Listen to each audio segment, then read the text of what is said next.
Serious teachers of Reddit. What is the surprisingly smartest thing your stupidest student has ever said? When I was teaching grade 5 a few years back, I had a student who really struggled academically and misbehaved a lot. During one of his punishments, which was washing dishes with me from our morning breakfast time, I straight up asked him why he kept getting into trouble.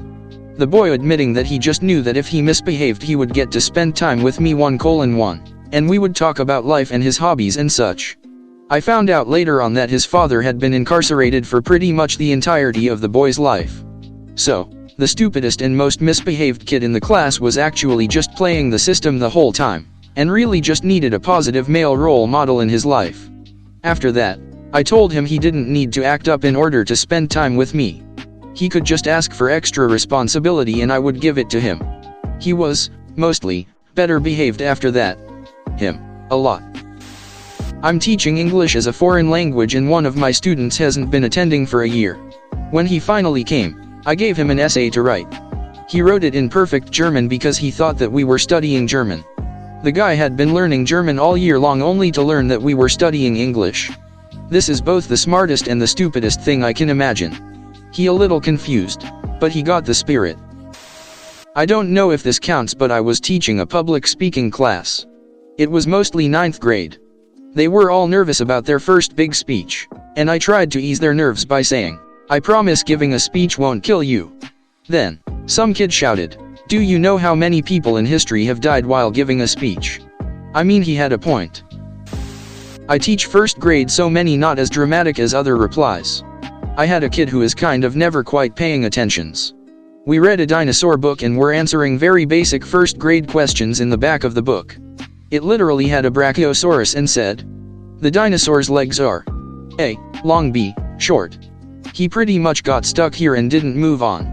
To me, it was the easiest question in the book, but some of the students are low-level English learners, so it is possible he just couldn't understand the words long or short. After like 7 minutes of doing my rounds and assisting other students, I came back to him. He had written in C. Long and short are both opinion words. Used to teach chess to elementary level kids. Would run chess camp over the summer. 20 to 40 kids come in every day for a full school day, but every period is basically a chess class. Lasts a week. On the first day, I would tell kids they need to lose to get better, which is true in a game like chess, especially in the beginning. I would tell them, you have to lose 50 games before you can improve in chess. Well, on about day 3 I'm walking from the field to the class and see one of my students, 2nd grader, walking the other direction and ask him offhand, "How's chess going?" And he responds, "Well, I've lost all of my games, so I guess I'm doing great." That's true in a lot of games. One thing that separates an average player from a really great player for any sort of game is the ability to analyze why they lost and view what they did objectively. Learning should be the goal. Winning is just the fruit of your labors. In a college music history class, we were discussing the differences in sound between a harpsichord from the High Baroque and today's grand piano. One student, who normally contributed little, said, "The reason the two instruments sound so different is because harpsichord strings are plucked by quills, whereas piano strings are struck by hammers, and you'd make different sounds, too, if plucked or struck." Elementary school. I worked in the school admin office for a while. We had a cop come in to speak to the kids, basically to warn them on the dangers of strangers and random people speaking to them in the street.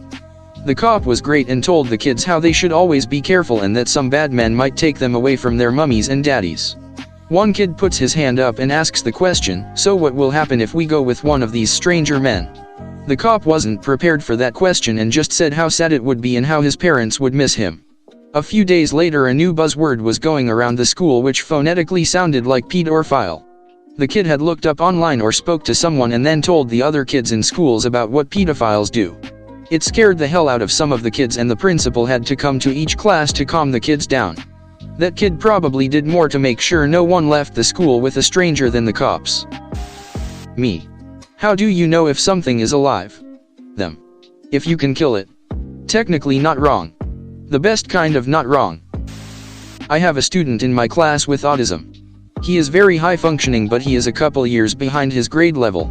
We were discussing the American Revolution and one of the vocab words we had was tyrannical leader. I jokingly told the class that if I was ever the leader of the country, that's the kind of leader I would be, and I went on to say that all of your teachers would be that way too. Most of the class looked at me blankly, but this one kid with autism understood what I was saying and looked at me, and while trying to contain his laughter says, "Well, that's because all teachers have a superiority complex." I just couldn't help but laugh in front of the class for the next 5 minutes. Absolute savage. If you were an inch taller, you'd be round. You just can't punish wordplay like that. I was on lunch duty one day and a middle school boy jokingly said, "MR. Original sanitizer. You wanna buy me an extra?" I replied with, "Do I look like your daddy?" He replied, straight-faced, "I don't know, you might. I ain't never met him." I bought him an extra. Edit. An extra is something extra to the basic school lunch, like an ice cream sandwich. Fuck someone. T'll be right back. Me. That's what my father said. I've mentioned this before. And also it is genuinely difficult to tell who is the stupidest. Kids are smart some days and clueless others. Some grow out of it. Anyway, we were talking about cheetahs being the fastest land mammal. Some inner city kid swells up and says he can beat a cheetah in a race. The class laughs. Kid doesn't let it go. Finally he just says, "I can beat a fat cheetah in a race." I'm just thinking, maybe. To be fair, it depends entirely on the distance of said race. Yup, humans, not me, but as a species, are like the best long-distance runner. I hate the word in describing this kiddo, and it wasn't so much what she said, but did. She certainly wasn't stupid, but as an at-risk youth counselor I can say she was very low-functioning. She went AWOL one night out of the blue. Not one staff saw her leave. Usually when this happens, kids go do dumb kid stuff like going to a park to drink and smoke. Teenage shit. Well, we didn't see her for 2 days. We finally got a phone call from a person who had taken her in, 400 some miles away. When she got back to our facility she had this nervous look, knowing I was gonna scold her. I didn't. I was too fucking impressed. I asked her how she did it, and she said she kept hopping buses. I guess none of the drivers had the heart to kick her off, so there she went. I took a very big risk in the fact that I congratulated her on her journey. Her eyes lit up when I told her she had managed to travel farther than any kid that had ever gone AWOL. She never did it again and actually graduated the program with success. Still a booger, but I'll always remember that booger. My favorite student of all time in my 9 years of teaching was a kid named Logan. Logan was this giant kid. Tall as I was, 5 feet 2 inches, in the 5th grade, and massive. Logan also had an information processing learning disability. He processed information more slowly than most people. He spoke very slowly and deliberately with long pauses, and just saw the world differently. Logan had learned early on that if he played dumb, people would treat him like he was stupid, and do his work for him. He had this look he would put on his face, mouth agape, lower lip hanging down, legit drooling, eyes unfocused, and he would refuse to speak to you. I figured that out really quickly, and after 2 times of me making him talk to me at recess when he refused in class, he didn't pull that look with me anymore. It was a complete facade. Anyway, because of how Logan processed the world, he would spend his recess slowly walking the grounds and picking up anything interesting he found. He found things no one else would find: coins, sequins, a box of sewing machine spools, etc., and he'd bring them to us teachers if he didn't know what they were or just wanted to share them with us. So one day at recess he comes up to me and the other teacher at recess duty with me, and he's holding a condom wrapper. He asks us what it is, and the other teacher quickly says, "Oh Logan, that's just a candy wrapper for grown-ups. Here, let me take that and throw it away." And Logan dead-ass looks us in the face and says, "Oh good. I thought it was a condom, and those shouldn't be out here on the playground." And then he turned and ambled off. His emotional intelligence was incredibly high. I had a student with autism in class, Tyler.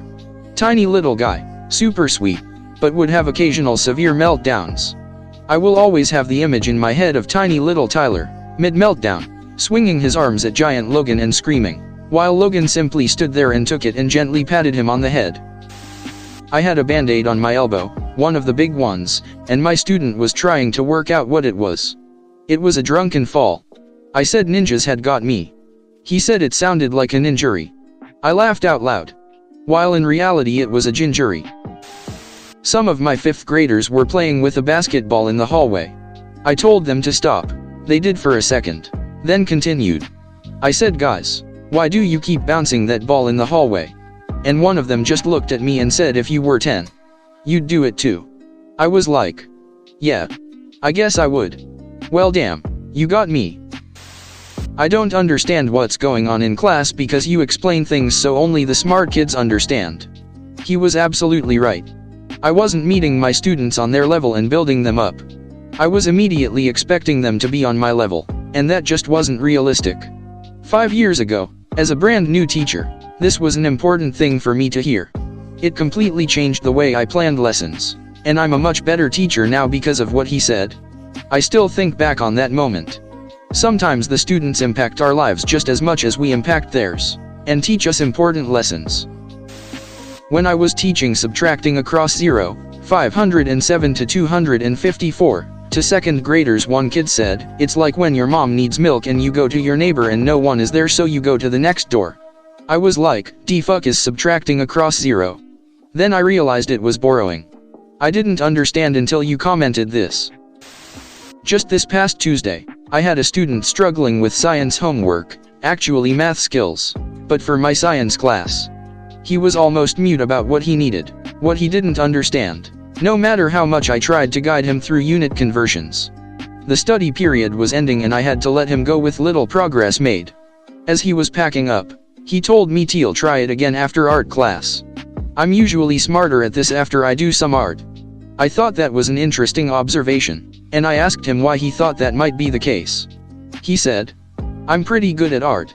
It's easier to try hard stuff while I still feel like I'm good at something, because I want to keep feeling like that. That's the entire educational psychology argument for fostering a sense of competency in the support of intrinsic motivation, in the fewest words possible. I actually think he's one of my smartest students, really. He just struggles to make it show on paper.